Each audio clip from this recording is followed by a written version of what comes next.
Bien, señores, seguimos con los informantes y conversando con Kelvin Rosario, vicesecretario de la Juventud de el FP, la Partido Fuerza del Fuerza del Pueblo. Pueblo. Fuerza del Pueblo, pues las siglas son FP. FP. Y así ustedes que FP, no, Nuestra consigna es Fuerza del Pueblo. Fuerza del Pueblo nada más. Claro que Oye, sí. no quieren ni que término medio y de eso. Kelvin, háblame del trabajo que se está haciendo en la Fuerza del Pueblo y qué tú has visto que trae de nuevo ese grupo de líderes para la juventud. ¿Qué cambio dentro de esa estructura política tú estás viendo que no sea la misma de antes? Porque quizás la misma de antes la gente ya, como que ya eso está usado. Es como cuando tú dices, no, eso está muy viejo. Tráeme nuevo, concatenado con el movimiento, con la dinámica política de hoy en día.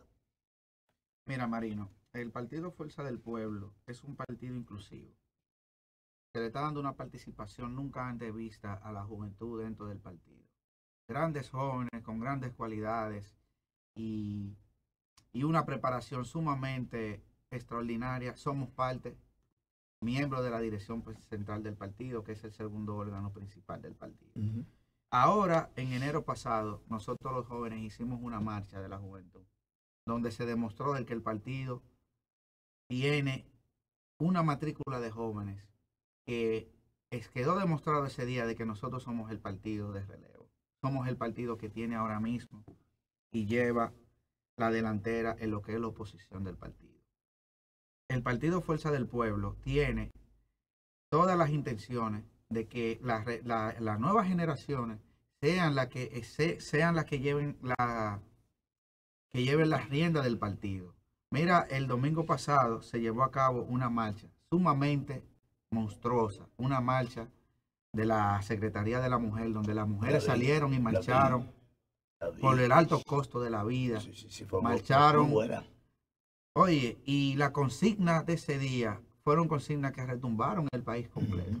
Fue una marcha monstruosa, quedó demostrado el músculo, la fuerza que tiene el partido. El presidente Fernández está robustecido. El partido está llevando a cabo todos los trabajos en cada una de las demarcaciones, en cada una de las provincias, formando y creando todas las direcciones medias, juramentando nuevos miembros, juramentando personalidades y grandes personas de partidos, de partidos opositores, de tanto del PLD, tanto del partido oficialista PRM. Y con estos trabajos que estamos realizando, estamos fortaleciendo nuestro partido y estamos seguros de que el presidente Fernández va a ser el próximo presidente en mayo del 2024. Impresionante, sí, hay una gran marcha. ¿Verdad? ¿Cuáles son los cambios que tuve para la juventud? Estamos en un tiempo tecnológico y estamos en un tiempo de que la gente debe tener plena libertad de ayuda para desarrollarse por sí solo. Creo que la tecnología ha dado muy buena oportunidad. Claro. Hay un campo abierto para que todo el que quiera, ¿verdad?, lograr algo pueda hacerlo.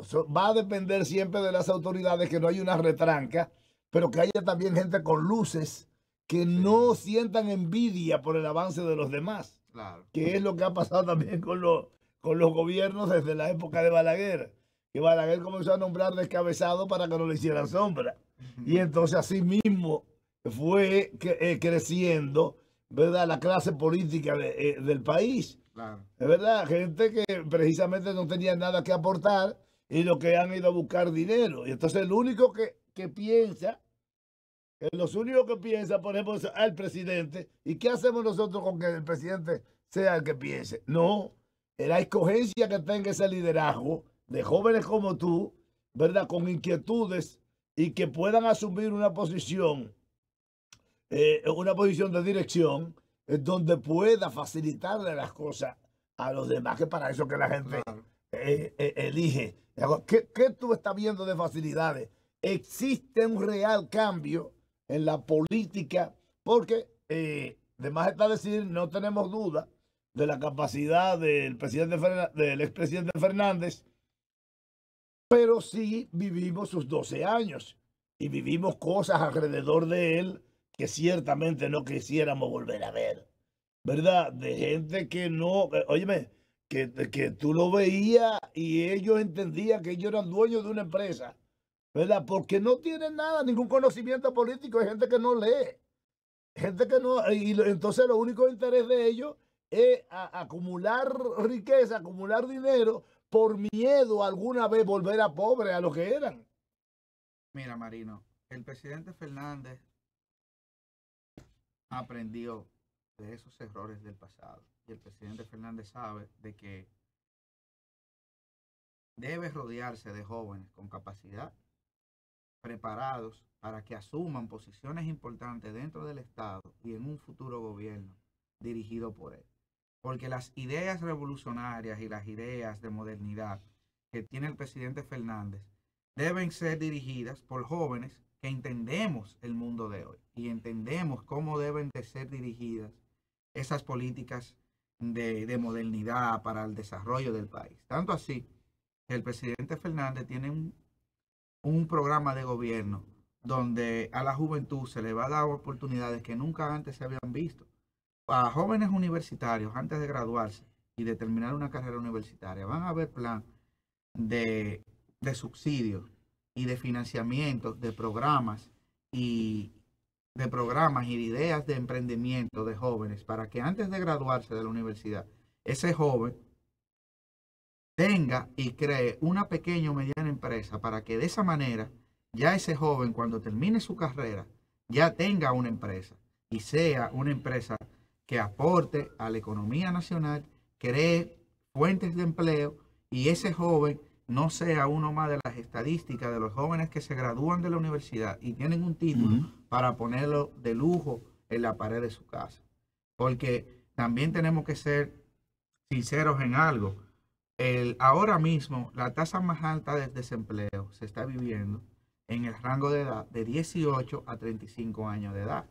¿Qué quiere decir eso? Que el Estado y el sector privado no tiene la capacidad de crear esas fuentes de empleo para emplear a esa cantidad de jóvenes. Entonces, hay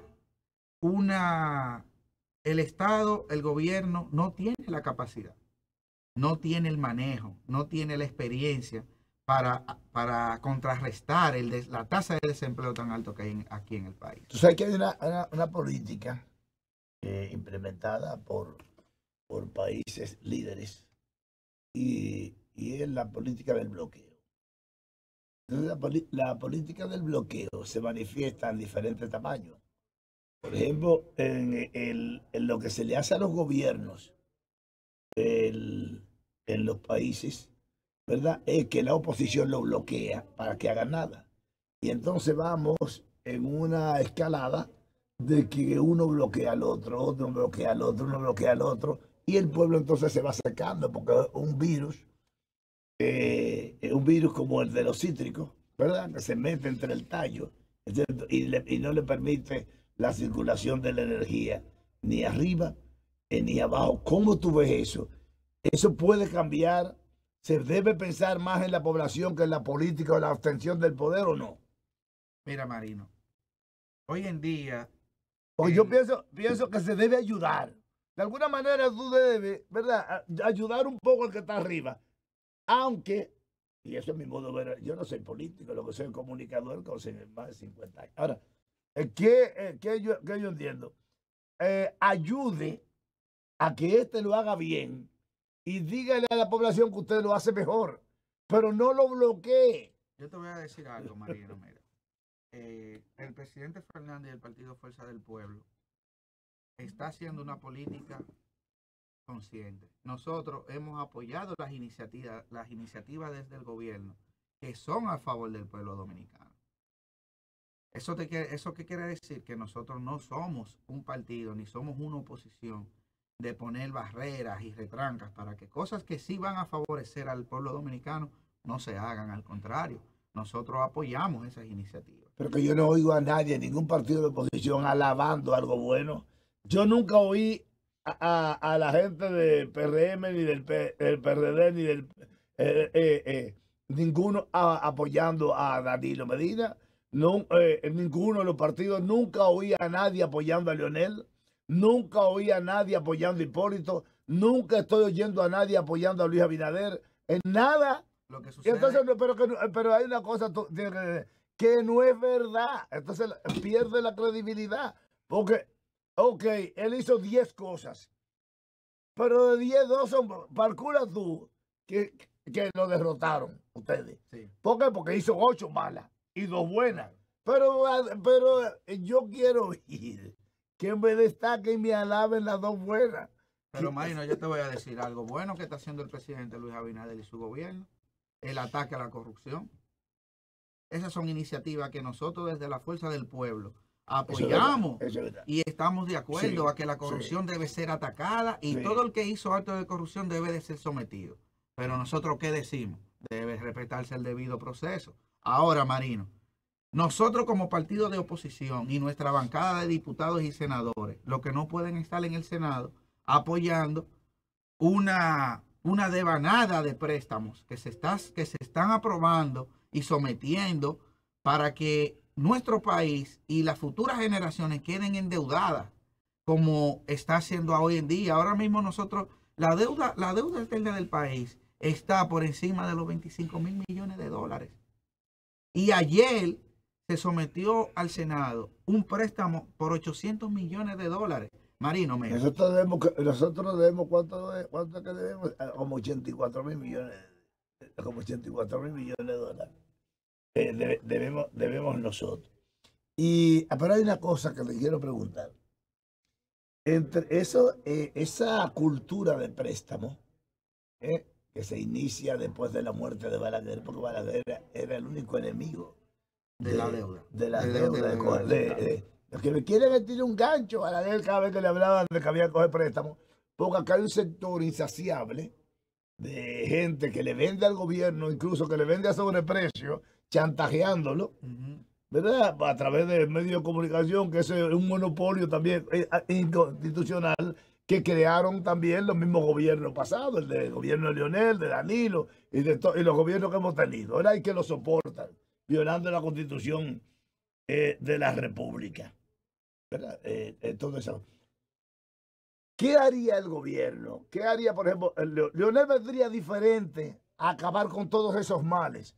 Una de las cosas, porque incluso cuando tú hablabas de los préstamos, todos aceptamos, precisamente por los acuerdos firmados por el gobierno, de que nosotros somos un país de una economía de servicios, o sea, de esclavos, entre comillas, de esclavos. Tú eres un esclavo, ¿verdad? Porque tú eres una economía donde tú no produces, donde tú no puedes procesar tu materia prima, te lo obliga porque tú firmas un acuerdo para eso, tú mismo te estás esclavizando.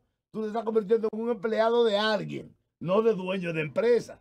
Entonces, ¿qué pasa? Como es una economía de servicio, ¿qué podemos hacer nosotros si producimos nada? Nosotros mismos lo destruimos. Coger prestado hasta que nos hundamos totalmente o hasta que ya debamos la casa y tengamos que entregársela al deudor. Marino, mira qué es lo que sucede. Los préstamos no son malos. El Estado sí debe recurrir a préstamos para hacer obras de gobierno tangibles, que se vean, obras que sean de necesidad para el desarrollo del país. Perfecto, vamos a aplaudir esos préstamos. Lo que sucede es que cuando un gobierno de turno hace una devanada de préstamos y tú sales a las calles, vas a las provincias, vas a los pueblos, vas a cada una de las demarcaciones y tú no ves que el gobierno de turno ha iniciado una obra que haya iniciado de ellos, de su autoría, tú dices, pero ven acá, ¿y qué es lo que está sucediendo aquí? ¿Para qué fueron todos estos préstamos? Entonces, o el bulto de Danilo, porque yo digo que lo de Danilo fue un bulto, porque tú sabes toda la visita sorpresa que hizo Danilo y que los cuartos que llevó para que haya nada.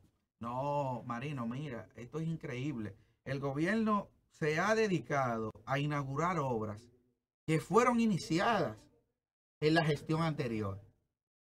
Es algo increíble. El gobierno de Luis Abinader no Ya se le agotó el tiempo para iniciar una obra que quede como bandera de su gobierno.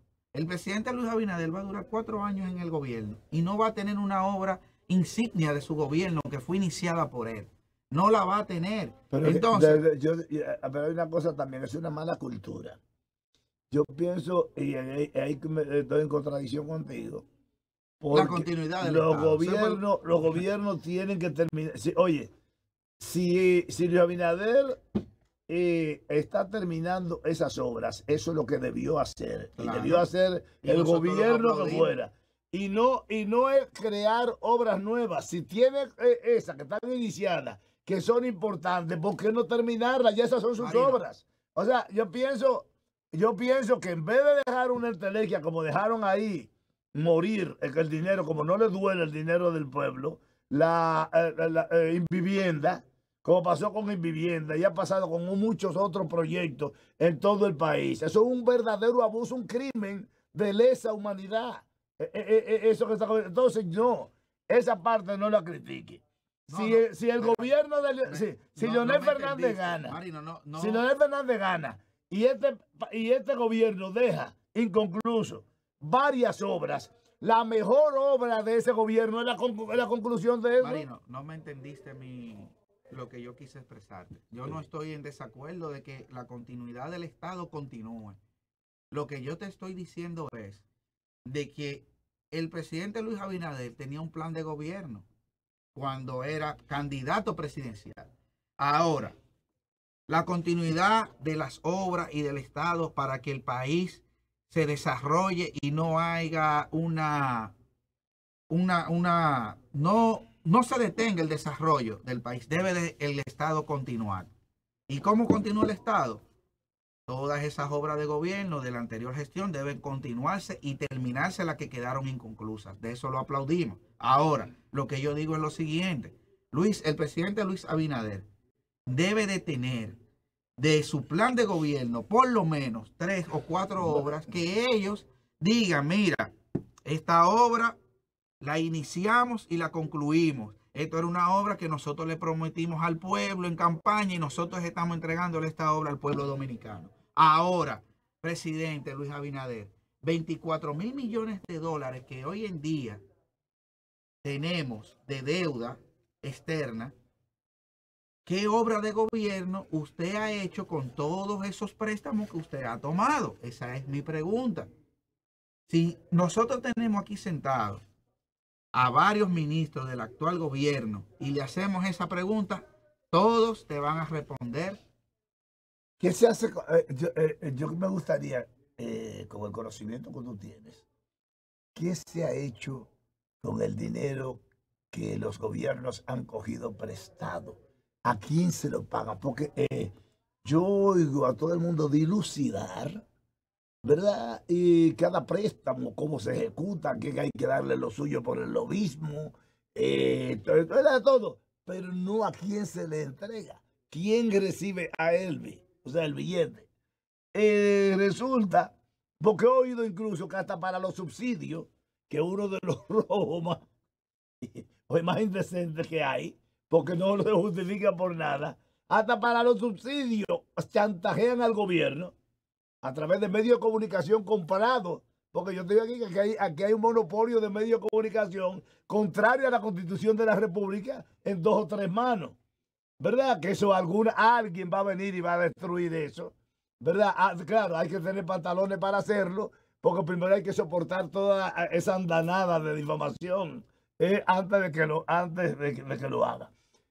¿En qué? Nadie habla de quién recibe el billete. Todo el mundo habla de que el fulano cogió prestado, pero obligan al gobierno a que lo coja prestado. Bueno, que el país se está hundiendo y no hay un chel en la calle y no ha pagado la energía eléctrica y no ha pagado la basura y no ha pagado el servicio tal. Y entonces, ¿de dónde lo saca el gobierno? Sí, los gobiernos pasados también han firmado acuerdos internacionales que impiden la producción de dinero internamente. Este es un país que tiene que vivir como las prostitutas concentradas en una casa, que el tipo le presta para que ella no se pueda ir. y después ya no tiene con qué pagar. ¿Y con qué paga si ya no produce nada? Si el país no produce nada, ahora, ¿quién es culpable de que no produzca nada? Luis Abinader probablemente tenga parte, porque todos los que han gobernado, los que han manejado las cosas públicas, son responsables de lo que ha pasado, incluso de los acuerdos de la destrucción de la producción nacional. ¿Quiénes son los culpables? Los que han firmado acuerdos para que digan que la habichuela tiene que venir de los Estados Unidos y que aquí no sembremos habichuela. Y que nos van a devolver una zona franca. ¿En qué ha impedido esa zona franca que cojamos prestado? Eso es una pregunta que la respuesta es un poco complicada, porque cada vez que un préstamo de eso es sometido al Congreso, se somete con un documento donde se explica el motivo y para qué y dónde va a ser invertido ese dinero que se está tomando prestado. Ahora, respondiendo a tu pregunta, lo que no sabemos nosotros, el pueblo dominicano, cómo el pueblo dominicano va a pagar ese préstamo. Pero quién tiene el dinero, porque lo que hay que buscar, ¿quién tiene el dinero? ¿A quién se lo dieron? Porque ese dinero se le da al Estado. Está bien, pero espérate, pero hay una cosa que te voy a decir, mira, en un barrio, tú vas en la entrada de un barrio, que a veces nada más tiene una sola calle de salida. Bueno, pero tú viste lo que dijo el presidente del Banco Central, que las reservas de divisas y las reservas del banco están hoy en día como nunca han estado en los últimos 10 años. Bueno, pero eso lo que quiere decir es que el gobierno está tomando prestado. ¿Pero a quién representa el Banco Central? No tiene la capacidad, no tiene la gerencia. ¿A quién representa el Banco Central? Representa al Estado. Al Estado, ¿tú estás seguro? O al Banco Mundial. O sea, mira. Cuando los países, después de la Segunda Guerra Mundial, que se estableció que todos los países deberían tener un Banco Central. Exacto. Eso se establece con una orden mundial para manejar la economía. Y una moneda importante. Claro, que es el dólar. Que dice que le dijeron a Colin Powell en Italia, cuando le dijeron, ¿por qué cuando iban a meter el euro? Dice, ¿por qué tenemos que el mundo manejarse con la moneda de los Estados Unidos? Dice, bueno, podemos cambiarla, vamos a otra guerra, el que gane se queda con ella. Increíble. Bueno, Kelvin, Rosario, qué gusto hablar contigo, ¿verdad? Con un joven brillante, era muy inteligente. ¿Y cuál es la aspiración tuya dentro de la fuerza del pueblo? Mira, Marino, ahora mismo aspiraciones personales, nosotros no estamos ostentando por ese tipo de posiciones a ninguna elección, a ninguna posición electiva. Nosotros ahora mismo estamos trabajando para que el presidente Fernández llegue al Palacio Nacional en el mayo del 2024 y estamos enfocados en trabajar para lograr ese objetivo. Enfocados para trabajar para el fortalecimiento y el crecimiento del partido y que la estructura del partido siga fortaleciéndose. Ahora mismo nuestras aspiraciones personales las tenemos un poco detenidas para que si en un futuro se den las condiciones de nosotros aspirar a alguna posición a hacerlo. Muchísimas gracias, Kelvin Rosario, dirigente de la juventud del partido Fuerza del Pueblo. Muchísimas gracias. Muchas gracias, María. Señores, hasta aquí los informantes.